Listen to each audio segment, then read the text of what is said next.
Heyo, what's going on, everybody? It is episode number 211 of the Audible Farm podcast, and this episode is brought to you by Couchtown Coffee. Couchtown Coffee is roasted right here in Iowa. It's roasted by somebody who's a musician. They just liked coffee so much they decided to roast some, and guess what? They're roasting it for everybody. All you have to do is go to couchtowncoffee.com, find a coffee you like. They'll roast it specifically for you and then ship it to your house. That's like my favorite part. If you make an order, they're not like roasting piles and piles of beans and then eventually shipping off what they roast, weeks earlier. That's not how they're doing it. They're roasting everything in small batches just for you, and that's awesome. It's custom made coffee specifically for you. So all you have to do is go to couchtowncoffee.com, find a coffee you like, and when you do, you just make an order and let them know Audible Farm sent you, and you'll get 20% off because Couchtown Coffee is that awesome. And I'm just saying this, it's like I said, it's my favorite coffee. I drink it all the time. It is absolutely delicious. You guys, if you drink coffee in the morning, if you brew your own coffee, even if you don't brew your own coffee, give it a whirl. I say give it a try. Never hurts to try something new. Plus, it's, supporting local. That's the way to do it. Speaking of supporting local, this podcast is also brought to you by the patrons on the Audible Farm Patreon channel. We just had a few new subscribers on the Patreon channel, so I just wanted to give a shout out and say thanks to everybody on there. Eventually this is going to get too big and I won't be able to do this anymore, but I'll find a new way to tell everyone thanks. Either way, Patreon channel, all you got to do is go there. The link's down below. You can watch video versions of the podcast. It costs $1 a month. You can pay as much as you like. But yeah, $1 is all it costs. So you just go there, you find it. If you want to watch some of the videos, boom, $1 a month. You can watch as many as you want.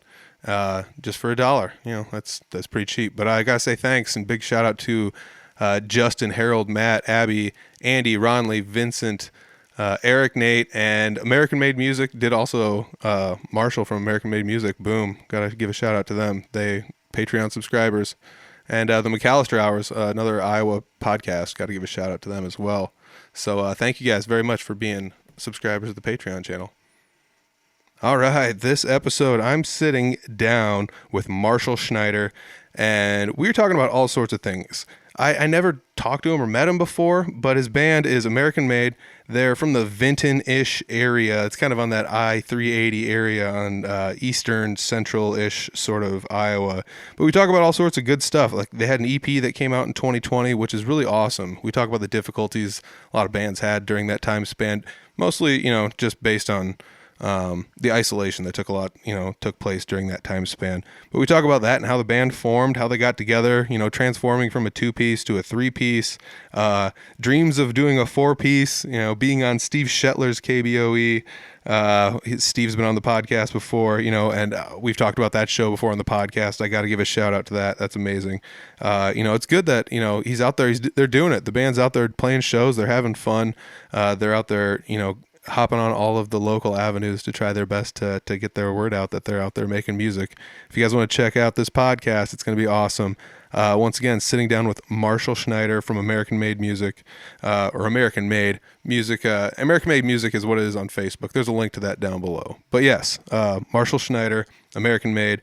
This episode's fun. I like sitting down talking with people that I've never met before. It kind of gives me a chance to just open book and kind of talk to them about whatever, this, that, and the other. And I had a blast sitting down talking with Marshall, and I hope you guys too. He's the vocalist for the band. He plays some rhythm guitar. He does some songwriting. We talk about how he got involved in playing guitar. He started playing guitar late. I'm divulging too much. You guys are going to love this episode. It's episode number 211 with Marshall Schneider from American Made. It's the Audible Farm Podcast with your host, Peter Stockdale.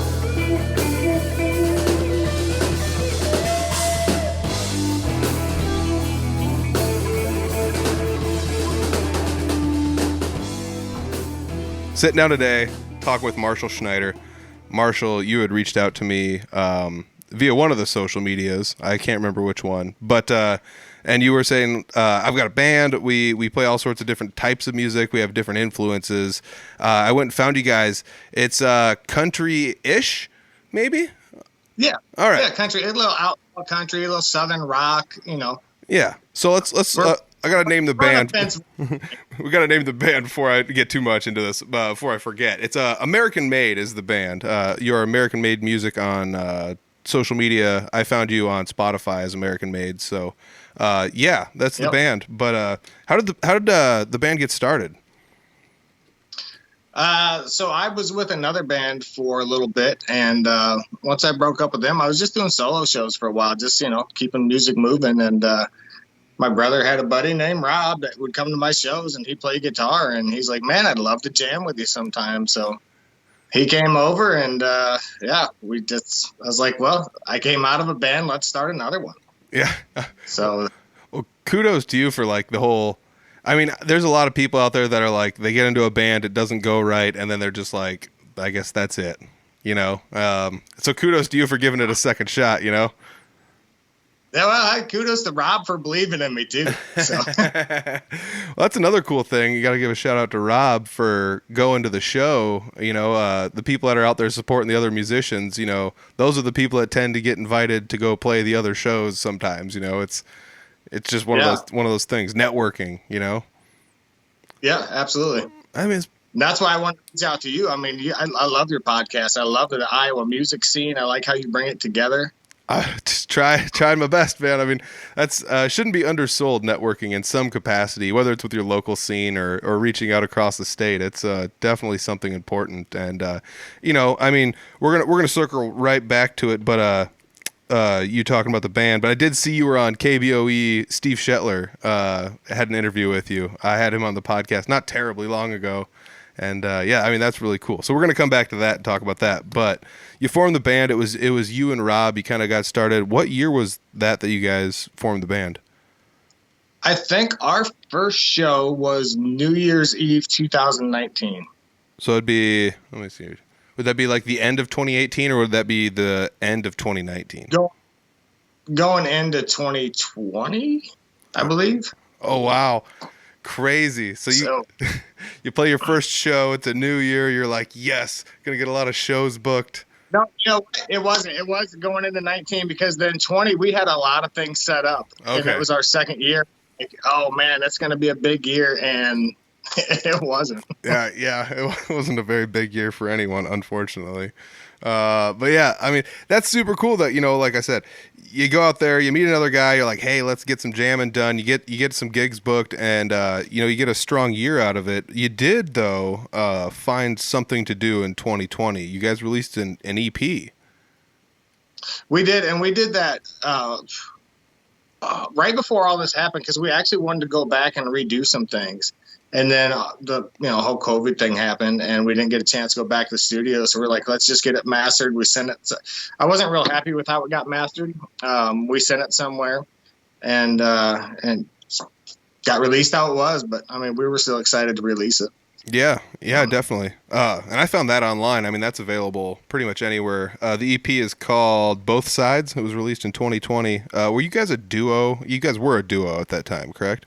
We were, yeah, absolutely. So did you guys both write the songs together for that EP, or how did that kind of come about? We wrote 2 of those songs together, and then I wrote the rest. Alrighty. So I do have to ask, though. I did listen to the album. Drums? Who's playing the drums? And drums, his first name is Brian. He was a session drummer that we hired. I can't remember what his last name is, but fabulous drummer. Yeah, it sounded great. Yeah. Well, I mean, I believe the promo picture for it, or maybe it was the album cover. It was something for that album I'd seen. There was just 2 of you, and I was like, "Huh." Yes. Sounds like there's drums in here, though, And then I had seen, I guess, like just cruising through your social media that you're actually a 3-piece now, though. So that came about because we've been looking for a drummer. Drummers for us have been tough. Drummers, for as good as they're supposed to keep time, cannot show up on time for anything, at least for me. That's always been my joke with, I mean, just generally musicians. There's always like somebody that's late to something. It's just so funny how, like you said, the whole thing we do is keeping in time with one another. And it's so funny because it seems like every band's got the one person that's just like, come on. Right. Well, you're 5 minutes late everywhere. Sarah's not a drummer. We had a party and invited a bunch of drummers, and nobody wanted to sit down. And Sarah sat down on the cajon while me and Rob were jamming out. And she's just filling that spot until we can find a drummer. But she's an accomplished piano player. Oh, wow. And as soon as we can get her on the keys, somebody else behind the drum, I mean, it's going to really open up our sound. That's wild. That's wild. So what was it like going from a two-person kind of like live show, you know, if you just do the two of you, to now you have three people? So what's it like having three people play for like a live show? You know, it's like adding drums. Is it adding, I mean, it's just the cajon, but I feel like adding the backbeat probably adds like a weirdly large amount of structure or something. It sure does. I mean, it fills a big void that we were having. Mm-hmm. Yeah, so I mean, it rounds out the music. I mean, it's not as full as it could be, but it's definitely a fuller sound than what we had when it was just two guitars. Yeah, I mean, it should be like said that like you can play the guitar like very percussively if you really want to, but I still think that it sounds better when somebody else is doing. You know, like I can play the guitar like a drum, but it's better if a drum is playing like a drum than a guitar. You know. Absolutely. You know. Yes. Plus, like, I mean, I'm sure you've had these situations too, where you play like as a two-piece, and you go somewhere, and maybe people are clapping along to the music, and you're like, man, even these people clapping along sounds good. You know, like I just wish I had somebody clapping to every song. Yeah, so Rob would stop some songs and he'd just start a clap, you know, for the crowd to go. And that just with one guitar and him clapping and the crowd getting into it makes a huge difference. Yeah. Oh my gosh. That's wild. I mean, there's definitely something to be said for a crowd that's into it too. I don't care if it's 200 people or 20 people or two. If they're loving it, it's hard to say no when they ask for more music.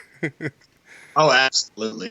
Oh my gosh. That's some of my favorite stuff ever. So how many shows did you guys end up playing before you released the EP? You said you started, it would have been New Year's Eve of 2018 going into 19. So you played all of 19. I mean, was it where I don't know how much we played. We probably played close to 25 or 30 shows in 19. Nice. And then, you know, somewhere in there. Yeah. I mean, that's a decent amount. It's one every other weekend. You know? Yeah, and then I mean we're jamming, you know, at least once a week at that point, and if not twice, you know, we're just sitting down, we're just having fun making music.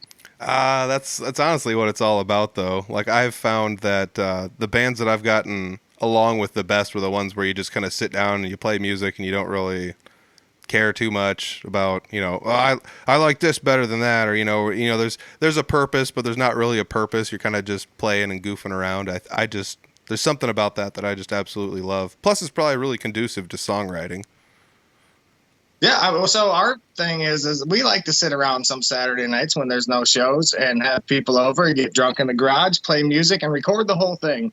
And you have no idea how many lines for songs have come out of those drunken recordings. That's that was one of those studio tricks that, like, when studios first started going digital, I remember, like, I was young and I was looking up all this kind of stuff, and people were finally, like, these bands were building their own studios, and it wasn't just like a niche thing where like certain bands had their own studios. All of these bands were just like, we have our own studio now, we're building a studio. And what they would do is they would do exactly like you said. They would record everything. So like when you walk through the door, it just started recording things, and that was in every room. Right. There was live mics in every room, so you could like literally capture everything, whether it's somebody practicing in the side room or whatever it is, and you could end up getting, you know, all the gems. You could scour through all of this stuff to get what you wanted out of it. Yes. Which, I mean, there's something to be said for that. Yeah. So, I mean, you can get real creative when you get pretty loose with friends. That's true. So that leads me to ask the question, if you're writing a decent amount of the lyrics for this, do you have like a lyric book? Do you keep lyrics down, or are you like do you record them into your phone, or how does that work out? So I like the little notebook on my phone works great because I can talk into it and do it faster than writing it down and forgetting half of what I just, you know, was going to write down. And then once I get a song that's complete, then it goes in a notebook. Oh, there you go. So you can like. So I got a notebook, you know, full of complete songs. And then I have a list on my phone full of partial songs, one-liners, a word. I mean, I wish I was more organized in that fashion, because I have failed for like 15 years to write down anything in a book. And I'm always just like, I'll remember that. And guess what? I never remember it. And like you said, Some of my Ever remember.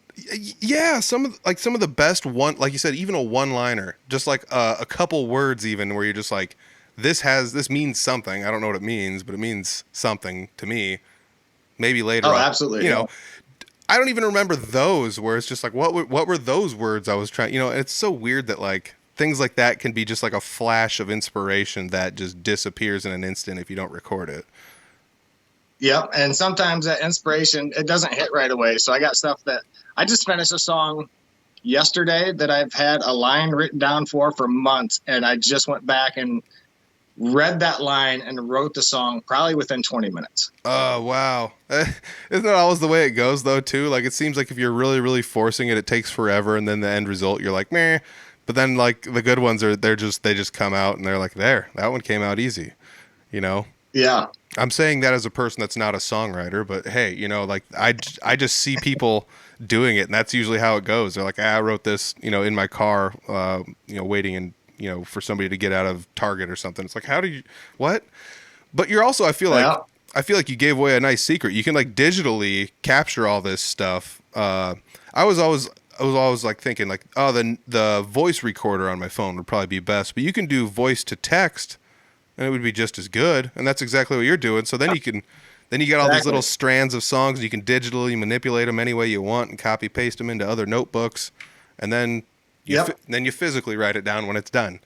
I mean, it's exactly. It's beautiful. It's instead of like having a whole notebook where you're writing stuff down, you erase stuff 40 times, you can barely read things. I've lost more notebooks. I mean, I got 4 kids, and kids steal a notebook real quick, especially the little one. So I mean, I've lost more notebooks than I can count. So it makes sense for me to keep it on my phone, and then my book where everything is kept in a better spot than all the other notebooks ever were. Oh man, I couldn't imagine. That would be like, have you ever lost a song that you were just like, oh, I wrote it down and it was only physical, and now I don't have a copy of it anymore? So I wrote one on my phone, and I had just finished it, and I didn't write it down on paper, and I broke my phone and could not get it off of there. Oh no. And to this day, I still remember like a line here or a line there, but I can't remember how it was all put together. Oh, wow. But it was a good drinking song, I can tell you that. So the other thing that blows my mind about songwriters is you guys, there's only so many chords people can play. And I'm not talking like, oh, every song is G, C, D over and over again. So I'm not talking about that, but there's literally only a finite number of chords and only so many patterns you can put them in. But then, like, let's say you're going to write something with just, like, open chords, and then you got those written above lyrics and things like that. Like, how do you remember the rhythm of these songs before you actually digitally record them? Like, like with the guitar and things like that down. So when I write a song, I never have an instrument in my hand. Okay. I write it, and I hear everything in my head. I can hear, like, the song I just finished, I can hear all that music in my head. And then I'll figure it out on a guitar as I go. Oh, wow. But I can't sit there with a guitar in my hand and write, but I can hear a rhythm in my head, and I can hear a melody in my head. And once the words are out, I can sing it in that melody, and then I can start hammering out the chords and the progressions and all that. Oh, that's wild. I mean, the old trope was always the melody comes first and then the lyrics are second, which I was thinking. So, I mean, I'm self-taught, so everything might be backwards, but I know what I know. Well, I was thinking, as you were saying that, I was like, man, he's doing it backwards from the way I thought it was always supposed to be done, which there's no rules. You can do it any way you want. But then you said you hear the melody in your head, so you've already got a melody built. You just don't have it on an instrument yet. So you did think of a melody, and that's how this is how the words are going. And then you just have to add. Yes. That's genius. I mean, it makes total sense. Otherwise, if you don't have a melody and you're writing lyrics, I guess it's just poetry at that point. But still, like, poems can become songs too. So, I mean, you can definitely do that. Because, I mean, when you write down these one-liners, you don't have a whole melody out in your head. I don't, no. Yeah. I just some stuff sparks an interest, so I'll write it down, but I don't have anything that's going with that yet, usually. That's awesome. The songwriting, no matter how simple or how complex, songwriting is always something that has intrigued me. I'm kind of like an add-on type person when it comes to music. Like, I play along with a lot of singers and songwriters and things like that, but like, I don't write a whole lot of music because it's just not my bag, you know. And I find it difficult. Did you find it difficult to write music your first few songs, and did it ever get easier or? No, I mean, I mean, speaking of poetry, I've been writing poetry since I was probably, 12 years old. So like writing rhythmically has always, kind of come easy to me. And I like saying stuff in a way that it hasn't quite been said yet. So the challenge of writing is, some songs have come really easy, and there's some that I've really struggled with to hammer out, but it's, each one is different. So now that begs me to question. We're gonna just loop nicely back into how did you get started playing guitar by this? Like you said, you've been writing poetry or like rhythmically writing things down for since you were 12 years old. So at what point in time did you? I'll be 41 next month. What's that? I said I'll be 41 next month. Jeez, you don't look 41.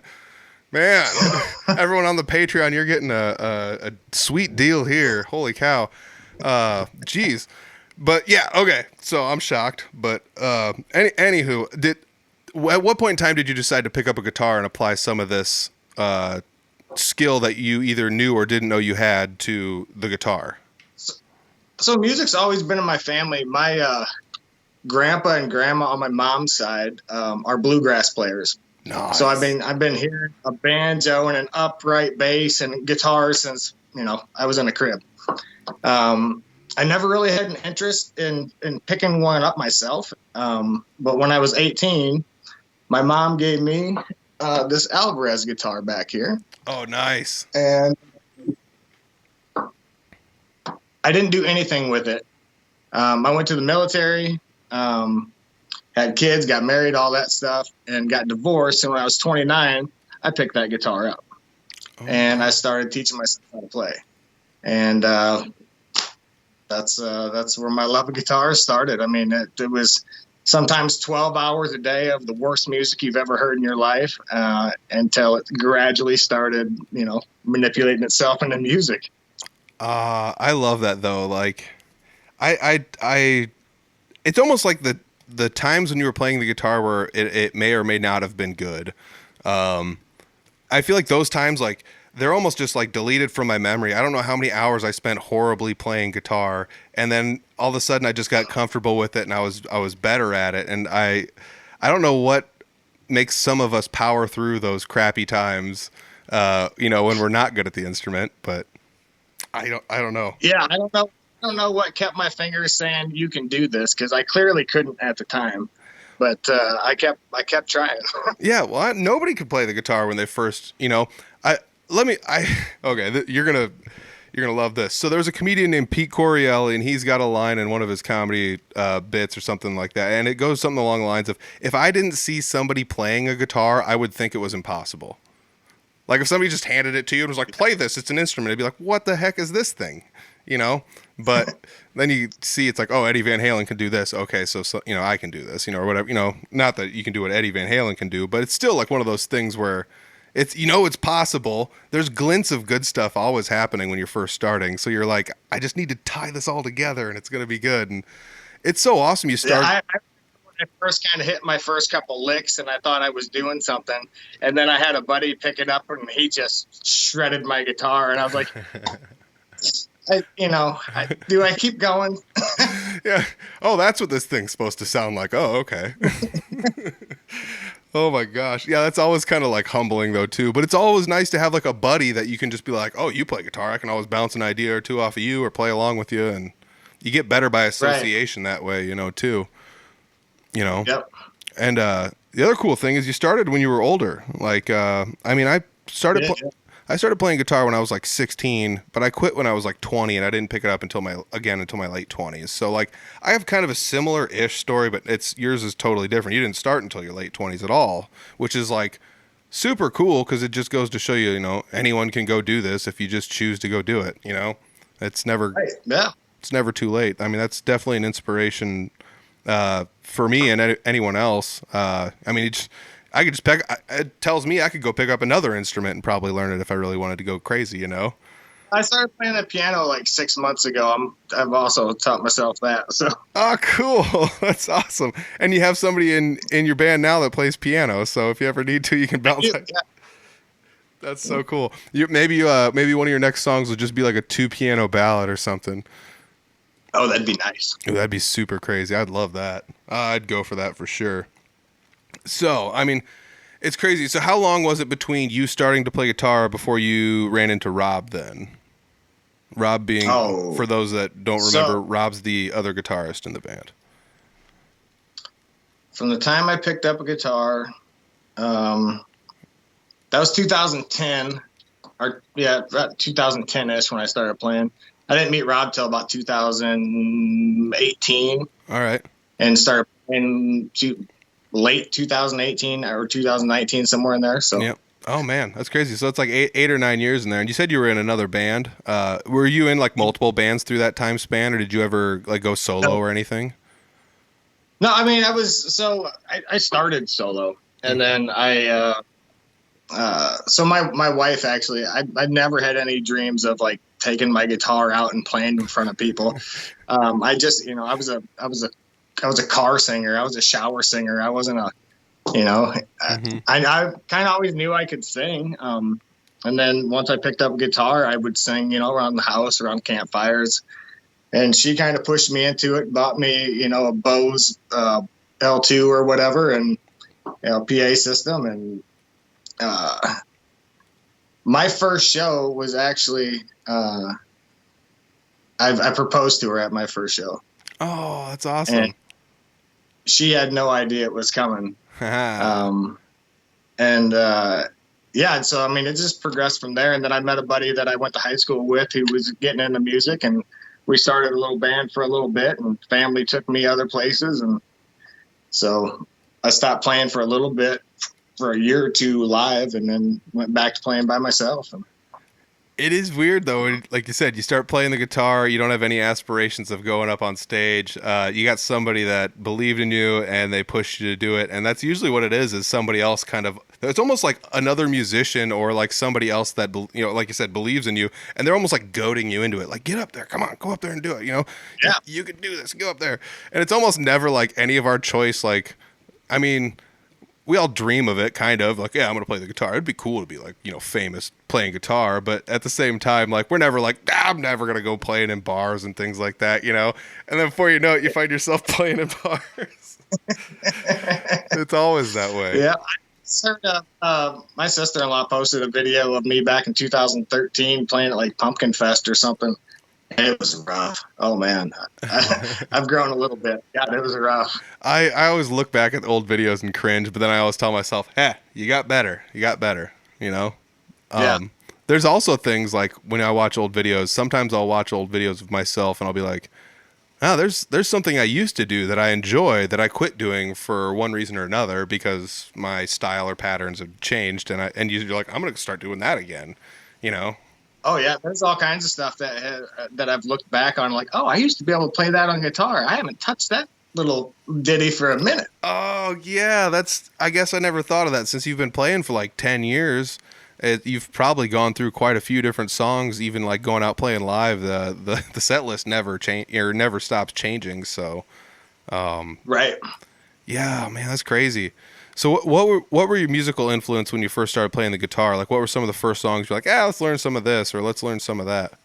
I mean, I'm a, late model 81, so I'm a, late 80s and 90s country,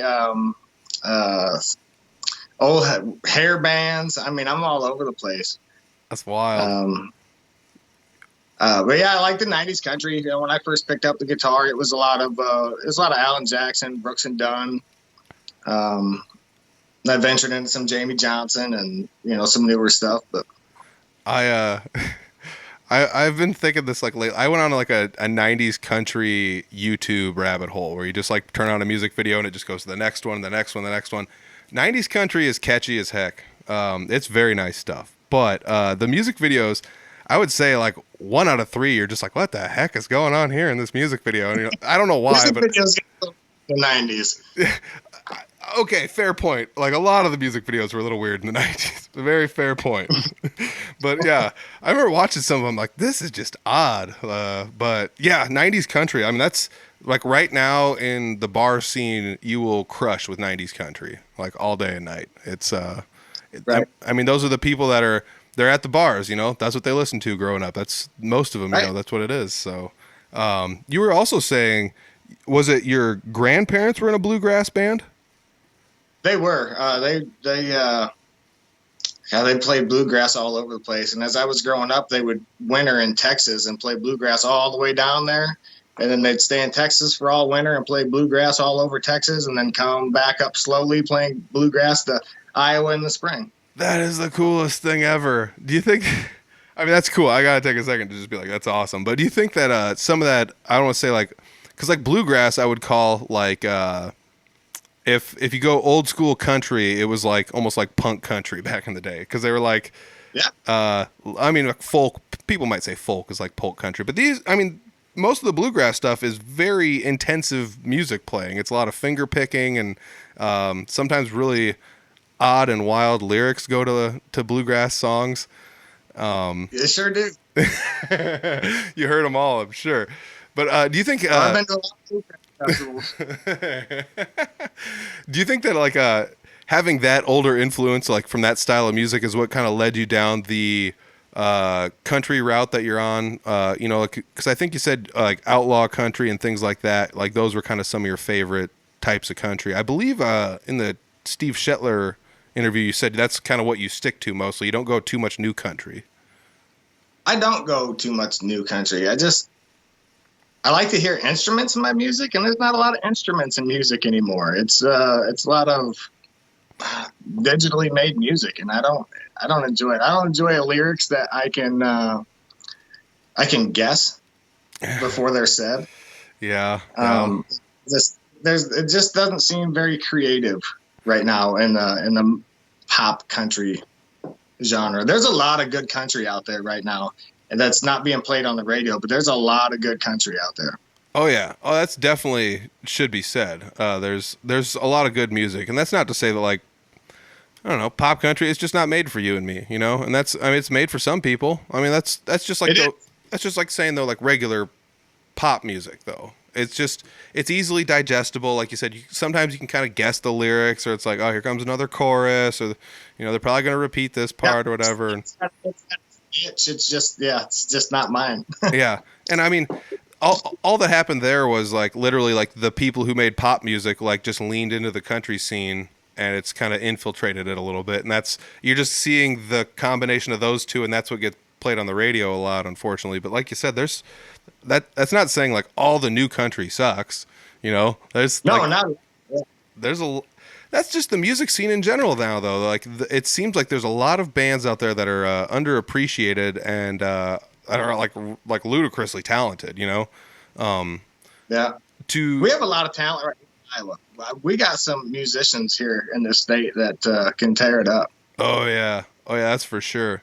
I mean, definitely. I mean, I'm not trying to like harp on the whole like new country thing too much, but yeah, I definitely play a lot of newer country songs in one of the bands I'm in actually, and people love it. But it is also kind of weird when you play the song, and there's a few songs that are new country that I had played before I ever even heard the song, and then you go listen to the song and you're like, well, this is how it's supposed to go. It's like it's weird that like we fit this guitar part to it that like almost, you know, it matches, but it's like, where's the guitar in the song that matches this is kind of what, you know, what we're getting at. But yeah, there's a lot of bands out there making a lot of different music though. Like, if you like 90s country or 80s country or outlaw country or Texas style country or Southern rock or whatever, like you can go right now on Spotify or anything and find a different band, you know, for every single one of those genres that's still making music. So, Yep. From what I listen to your guys' music, it seems to take a lot of the outlaw country and Southern country and like 80s and before. I feel there's a lot of that, but it has like a modern something to it. I don't know exactly how to describe it. Yeah, I don't know how to describe it either. It's a little mix of new and old.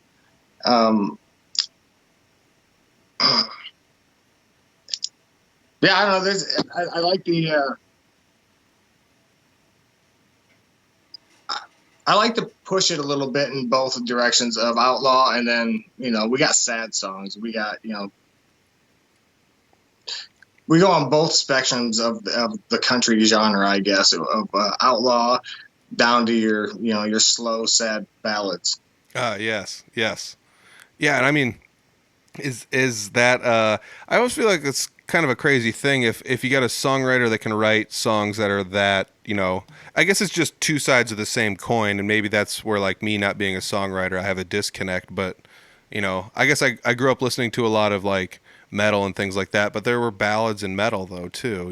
Hair metal bands, like the ballads were all the popular songs, but Yeah, I mean that's all. It's just all me growing up in that 80s and 90s and hearing all that different influences from rock to country to, I mean, even rap in the early 90s was big in my life.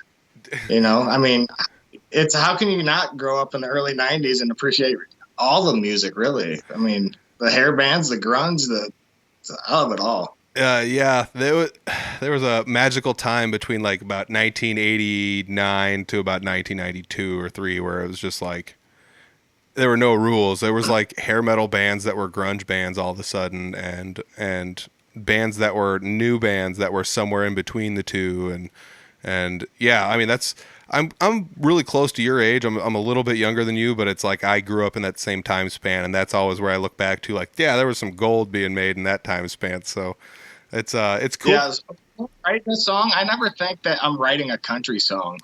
Like, I'm just writing a song, and like I hear all that in my head, but when I sing it, it comes out country every time. Like, you can't really put it in another genre when it comes out of my mouth.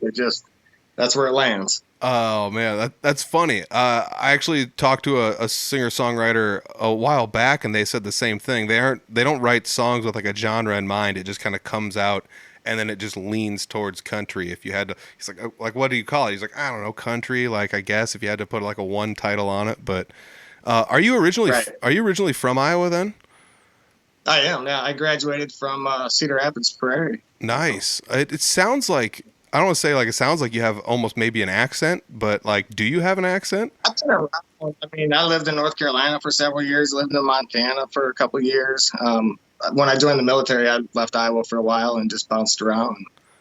Maybe just have like the cowboy accent. I don't know. Very well could be. Very well could be. That's awesome, man. I do want to like bring it back around though. Like, we've been talking about you and like where you came from. Vocalist. You play the acoustic guitar in the band. The band is American made. I have to throw that out there one more time at least, so people kind of tie it back around. Yeah, I appreciate it. EP came out in 2020. I do remember on the Steve Shetler KBOE interview though that you played a new song. So that begs me to question. Do you have just like, you're talking about writing songs and keeping them and stuff like that. Like, how do you decide what songs you're going to record? Because I'm just going to assume that you have a handful of like new songs, and some of them you decide to play and some you don't. And how do you decide when a song's done, or how do you decide to like, oh, I wrote this, but it's done and I'm not going to play it? Or when do you decide to like, I'm not going to church this up anymore, or I should church this up more? Like, where do you draw the line on that? It's a fine line. So sometimes I feel like I have to play a song 100, 200 times before it evolves into the song that I actually want it to be. Mm-hmm. And sometimes it lands right where I was expecting it to. Okay. So when I feel like when it's right there, I'm gonna put it out there. I'm gonna sing it at a show. I'm ready to record it. And then like there's others that I just like, it's there, but it's not there yet. And I'll just keep working it and keep playing it until I like, oh, that changed. That needed to change. This change happened, and I sang it this way this time, or I took a pause here, whatever it is, to change the song so I feel like it clicks at this point. Yeah, I mean, could that also be a situation where you're like, I've got this song, I'm going to take it to Sarah and Rob, the rest of the band, and we'll say like, this is what I got so far. Like, what do you think? What needs to happen? Should we rearrange it? What's this? Or yeah, exactly. And then there's two songs that we've recorded that we'd both like to go back and change some things. Like there's same thing, that it's just ones that we should have played more, because it's the more that we have played it, the more we played it live. It's just evolved into a little bit different, a little smoother, a little, a little just more complete song. Yeah, that seems to happen too a lot. Because I mean, like that we're talking about where we draw in lines. That's another one where you draw the line. Like how many times do you play a song live before you record it? Do you play it 200 times live and then finally record it, or do you record it and then put it out and then finally play it live, like quote unquote the pros do or whatever? Like that seems to Right. be the way they do it. So it's almost like backwards the way we do it in the local scene, but at the same time, like it's one of those weird things, like you said though. Like I've been in bands where we've recorded songs and then you go and you play them 2, 3, 4 years, and then before you know it, it's still the same song, but it's slightly different. Right. We add more fills here, we add a pause there, we add a build up to this part or whatever, and I mean, Right. Yeah, exactly. I mean, just those little bits can be the chef's kiss on songs that are just like, this is what made this song. And it's unfortunate sometimes you end up like recording these songs too early or whatever, and then you got to be like, do we re-record this? Is it worth it to re-record this? If we put it on an album, will people get mad because this song's on 2 albums straight or like whatever? I mean, there's all those kind of background things to think about. But I did want to ask you though, on your first album, where did you record that? Did I ask you that already? No, not yet. We recorded at Flat Black Studios, which is South Iowa City. Oh, cool. And I really enjoyed that place. It was a fantastic place to record. Nice. So we were talking about writing new songs. Do you have a new EP or any new recordings that are on the docket? Let me ask you that. So we are going to go back to the studio here real soon. We have, God, I have a bunch of songs. I a bunch of them. So is that going to be a situation where, I mean, this is another thing where some people go in the studio, they're like, these are the 10 songs, we're recording these 10, and then we're done. Other people go in and they're like, I have 25 songs I want to record, and we're going to record them, and I'll take the 10 best as they sound in the recording. Like some people will do it that way. I mean, like the pros, once again, they're like, suction cup to this contract that tells them they have to put out 15, and then the record company big heads will choose the best 10 and put it on or whatever. So I pay for studio time, so we're going in with a set number of songs. True. You don't have the contract to back it up. big here we got. That's right. Look at all these zeros, we could just pay somebody.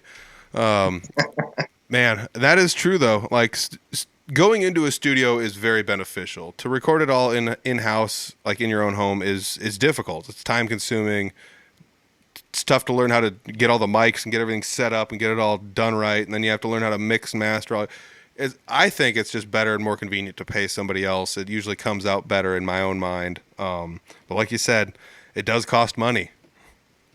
It does. It's a rough one. The benefit is though, like if you can play the live shows and save up a couple bucks, it can kind of put a dent in it. Your live shows can kind of pay for the recording. So, absolutely. So when are the plans for this new album going to come to fruition? Is it still just like we've got this general idea, or do you have studio time scheduled out already to record this? No, we don't have any studio time scheduled out yet. We have to make some plans for this to happen. So, Sarah and Rob both have 9 to 5, so it's we have to schedule stuff. Yeah, I mean that's another good point to bring up. Like, even though we're all musicians, I would say like 99% of us have jobs. It's just, Yep. it's just the way it is. Oh, my cat is gonna jump in the frame here. Maybe, hopefully she doesn't wreck anything. So new recordings, are you going to go full album on the new recordings, or are you thinking doing another EP? Because I think your last one was 6 songs. 5, I think. 5 songs. Maybe it was. But no, it'll be a full album this time. What do you want, Kat? This is going to be awesome. So when we say full album, we talking 10, 12, 15? Ooh, Kat. No, there'll probably be 15 on there. Jeez. Okay. I couldn't imagine writing one song, let alone 15. Oh, I've been busy this year writing songs. God, sounds like it. I've dedicated, every day, there's at least 1 hour out of the day where I'm sitting down to do nothing but write. I don't have anything going on. There's no sound. There's no background noise. I'm just sitting down and writing. Wow, that's wild. I guess that's honestly what it takes. I mean, it's just like, wow, it's dedication. It's like, yeah, but you had the same dedication when you wanted to learn how to play the guitar. You just sat down with no distractions and did it, I don't know why Yep. songwriting would literally be any different. But yeah, I guess, I don't know. It's weird when you think about that and I guess generally speaking, and then you draw the parallel in your brain where you're like, oh, geez, cat.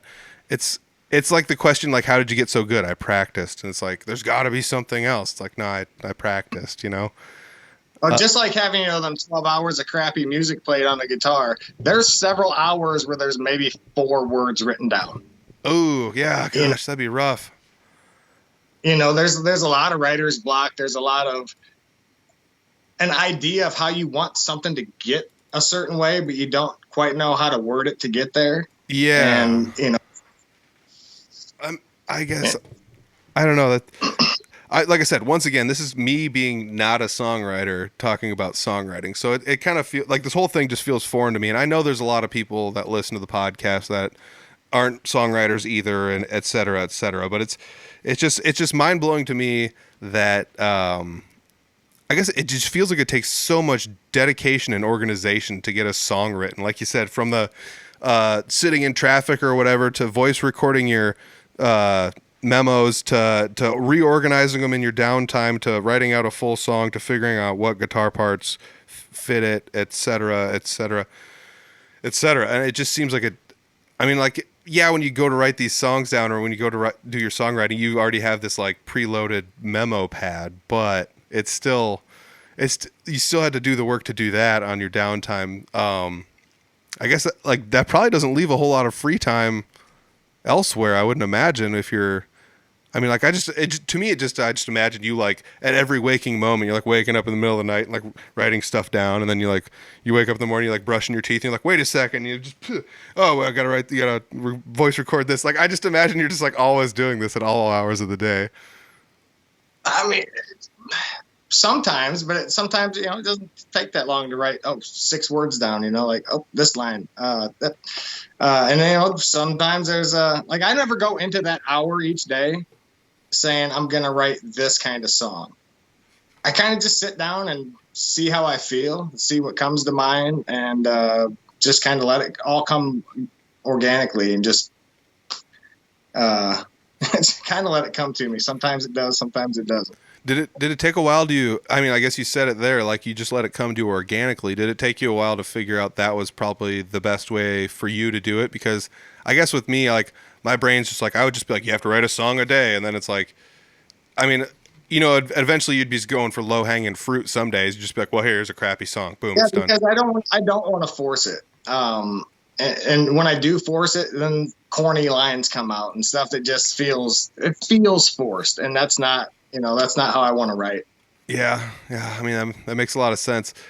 I just think songwriters like you that are out there in the state, and there's a decent amount of them, but like I just can't believe there's so many people writing so many good songs and going out and playing them live, and it's just I just feel like honored, honestly, just to go out there and play along with so many different singer songwriters that I have, and it's one of those things that I guess I was thinking about it today where like a buddy of mine who's a songwriter was like, man, you're so good at guitar. And it's like, yeah, but you're good at songwriting. Me being good at the guitar is like saying I'm a good car driver, but you're like a good mechanic, like I can't drive this car unless a mechanic, fixes this thing for me or whatever, and that's kind of how it works. And, you kind of need one with the other. It's a symbiotic relationship. Is that the right way to use that? Whatever. Yeah. But yeah, it definitely takes one with the other, and it's just fun when you finally meet up with like people that are kind of like-minded, like you and Rob, and then you end up running into Sarah, and you got a 3-piece going now. I did go to your guys' Facebook. I did see you had social media. Do you have Instagram too? No. Okay. And then I'm guessing you say Facebook and TikTok. Yep.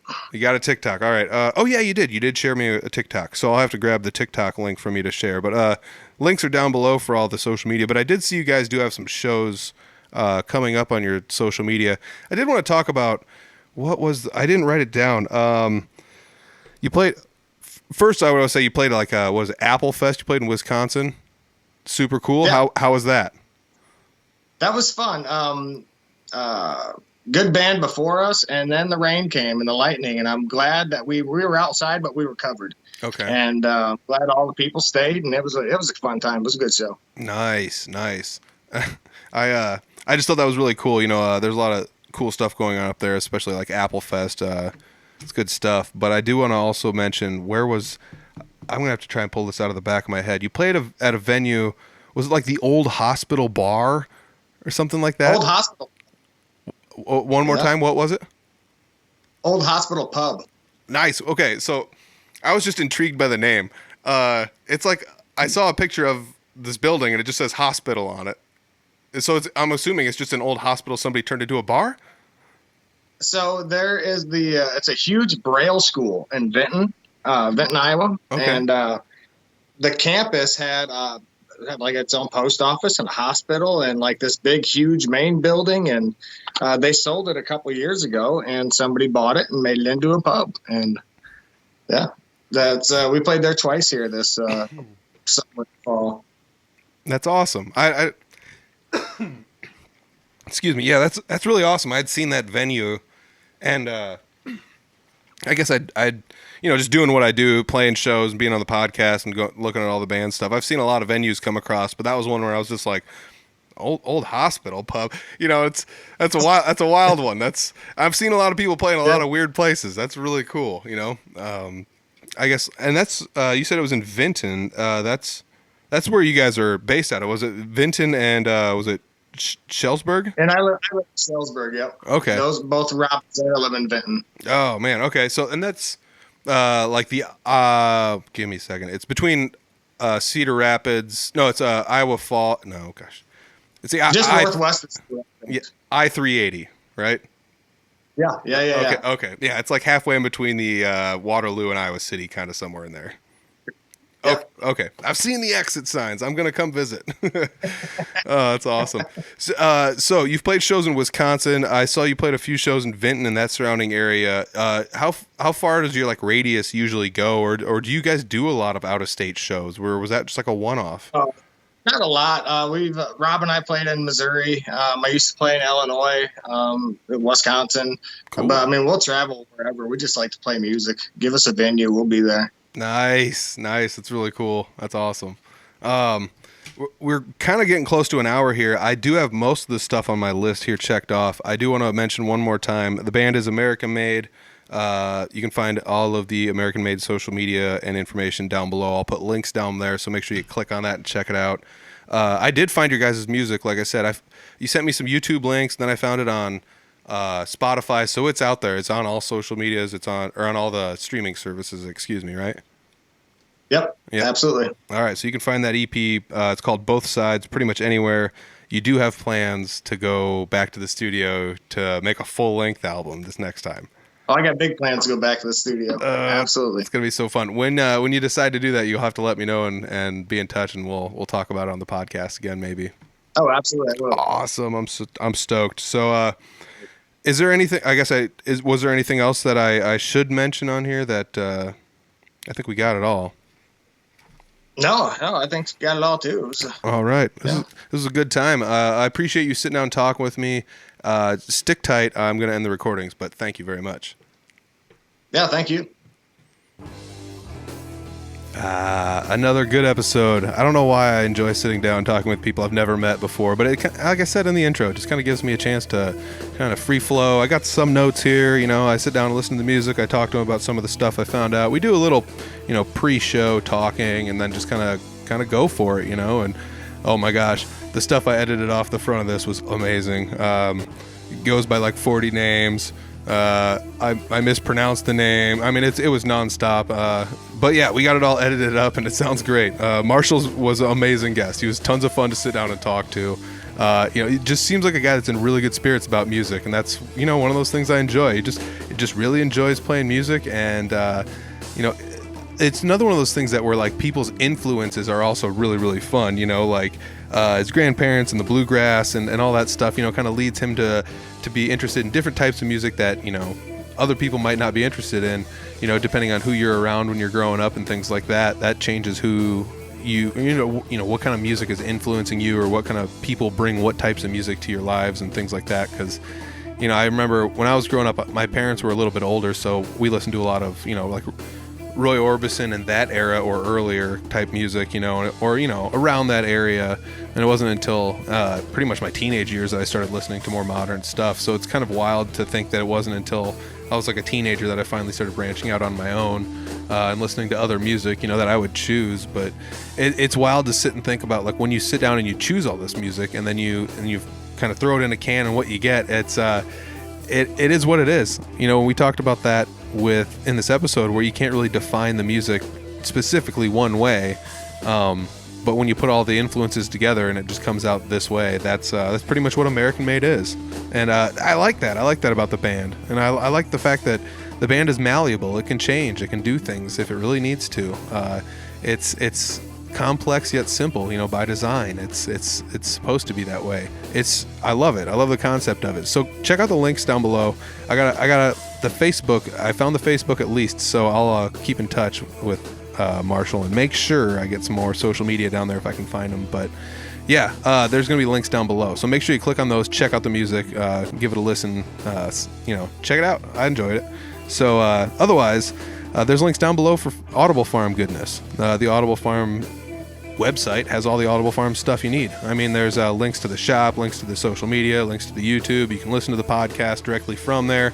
You can send us a message if you want to talk to us about something. And along those lines, I've actually gotten a few emails and messages recently. I'm going back through the back catalogs. I don't want to pull the curtain back too much, but some of these episodes are pre-recorded by quite a ways, just because I'm trying to catch up on what I've got going on, and I've got a little bit more free time now than I used to. So I'm trying to find something to fill the holes, and this is what it is. So keep reaching out. Please keep being patient. I'm trying my best to get to everyone the best I can. I'm still going back in time and trying to rescue some of the old messages that got lost and slipped through the cracks, or the interviews that didn't quite happen. I'm still trying to find some of those people, but it's tough because the years aren't always as graceful to everyone, and some people's bands fall apart and they don't find new ones, and that's a sad deal. It's that's somebody out there in the music scene not making music anymore. So yes, if you're listening to this still and you're like, I reached out to this guy like 6 months ago and he never got back to me, I'm working on it. I'm trying my best. I actually there's a few of the guests that I've had on recently that are some of those people. Not all of them, but some of them. So I'm doing my best. I'm scheduling them out. It's pretty fun. I'm doing a good job of this, I think, catching back up. So apologize to some of the old guests, but yeah, if you guys want to message me, hit me up there. I'm spitting them out. I'm replying to everyone as fast as I can and recording these and scheduling them out on all the downtime I can afford. So thank you guys very much for listening to the podcast. I do also want to say thanks once again to the Patreon subscribers. You guys kind of by default are like forcing me to keep going, and I'm trying to think of different content that would go on there. If you're not a Patreon subscriber, what would make you a Patreon subscriber? What would you pay $1 a month to check out that would only be for the people that are subscribing? I'm still trying to find new show ideas or things, or little mini interview segments I can do, or something, just goofy stuff I can one-off and throw on there, and it'll just be kind of fun. So if you have any ideas, let me know. Otherwise, video versions of the podcast, boom, they're right there. I do my best to edit the video versions up and get them on there. Had a lot of people saying they wanted them, and they're on there, and the people that wanted them, they watch them. So thank you guys for watching the video versions. It makes me smile knowing that there's people out there watching them. And thank you all on the Patreon channel. It's much appreciated. If you guys want to support the Audible Farm podcast in some fashion and you don't want to do the Patreon, there's the Audible Farm shop, which has t-shirts, hoodies, and all sorts of stuff. It's getting cold out. Get them hoodies.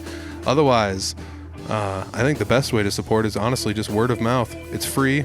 You find an interview you like this one. If you like this interview, just share it with somebody. Share it with somebody you think you would like this.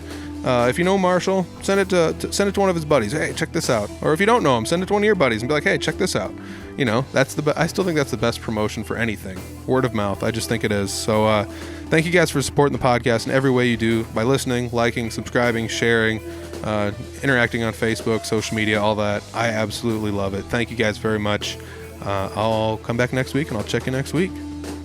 All right, peace.